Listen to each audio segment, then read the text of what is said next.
عمرك فكرت قبل كده إن في أفلام ممكن تغير حياتك؟ أكيد مش كل الأفلام اللي بنشوفها بتأثر فينا، بس مما لا شك فيه إن أكيد في أفلام بتسيب أثر كبير بعد ما تشوفها، ممكن عشان فكرتها، ممكن عشان المشاعر اللي حسيتها من الفيلم، ممكن عشان لقيت حاجة بتعبر عنك في الفيلم. الأكيد إن في على الأقل فيلم واحد ممكن يسيب جواك أثر ويبقى عامل قوي في تغيير فهمك للأمور، وبالتالي تغيير حياتك. في حلقة النهاردة هنتكلم عن 3 أفلام أثروا فيا جدًا، وليه شايف الأفلام دي لازم تشوفها على الأقل مرة واحدة في حياتك. خلينا ما نطولش أكتر من كده ونتكلم عن الأفلام دي.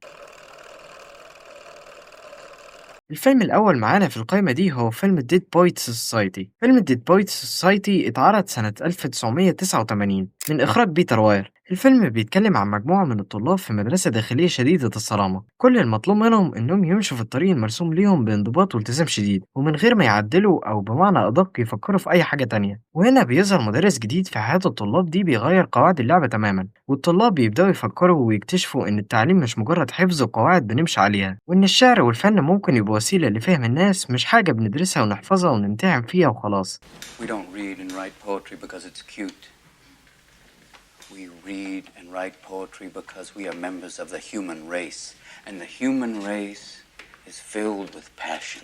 طيب ليه بقى لازم تشوف الفيلم ده على الأقل مرة واحدة في حياتك؟ عشان حاجات كتير، خلينا نتكلم عن شوية منهم. في وقت ما في حياتك هتبقى محطوط بين حاجتين، حاجة انت عايزها وحاسسها، وحاجة مطلوبة أو منتظرة منك. تقدر تعتبر ده حاجات كتير زي الدراسة أو الشغل أو الجواز وهكذا. يمكن الفيلم مش بيديك حل، بس على الأقل بيخليك تفكر وتفهم إن السؤال في حد ذاته ممكن يبقى أهم من الإجابة. فيلم بيعرفك إن الفن مش رفاهية، وإن الشعر مش شوية كلام مكتوبين على ورق بنقراه ونحفظه وخلاص. فيلم ممكن تشوفه وتحس إنه عن الحرية أو الشجاعة أو الندم. وطبعا مش هنتكلم عن تمثيل روبن ويليامز ولا على إنه أساسا سبب تاني يخليك تشوف الفيلم، بس الأكيد إنك لازم تشوفه. الفيلم التاني معانا هو فيلم Perfect Days. فيلم Perfect Days اتعرض سنة 2023 من إخراج فين فيندرز. الفيلم بيتكلم عن عامل نظافة في حمامات طوكيو. بس كده، هو ده الفيلم. خلاص. أمال حضرتك فاكر إيه يعني؟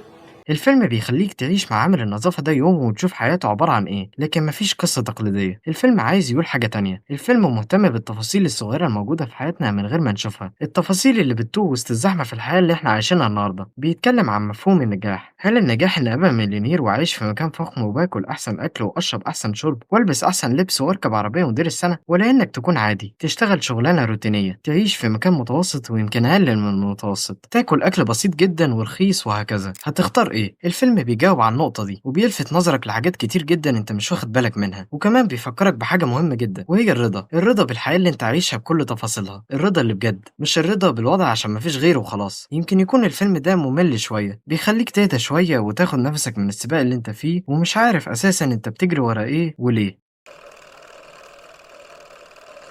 الفيلم التالت والأخير معانا في حلقة النهاردة هو فيلم ذا ترومان شو. الفيلم اتعرض سنة 1998 ومن إخراج بيتر واير، وأيوة ده مخرج فيلم ديد بويت سوسايتي اللي اتكلمنا عليه في أول الحلقة. الفيلم بيتكلم عن شخصية ترومان، شخص عادي جدا عايش حياة عادية روتينية ما بين شغله وبيته وعلاقته بصديقه وجيرانه وكل حاجة مظبوطة، لكن مع الوقت بيبتدي يلاحظ حاجات صغيرة بتخليه يشك في العالم اللي حواليه ويبدأ في رحلة البحث عن الحقيقة. طيب ليه بقى لازم تشوف الفيلم ده على الأقل مرة واحدة في حياتك؟ الفيلم مش بيتكلم عن شخصية ترومان على قد ما هو بيتكلم عن الحرية. ايه الفرق بين انك تكون آمن وانك تكون حر؟ وبيطرح سؤال مهم جدا، هل انت فعلا مختار حياتك ولا متعود عليها؟ وكمان الفيلم سابق عصره جدا، يعني الفيلم ده اتعمل من 27 سنة تقريبا، يعني قبل وجود السوشيال ميديا في العالم اساسا، بس هو فعليا تقدر تشوفه بيتكلم عن السوشيال ميديا دلوقتي عادي جدا بسبب ان الفكرة واحدة. مش هنتكلم اكتر من كده عن الفيلم ده عشان ما نحرقش حاجة، بس لو ما شفتش الفيلم ده فلازم تشوفه في اسرع وقت.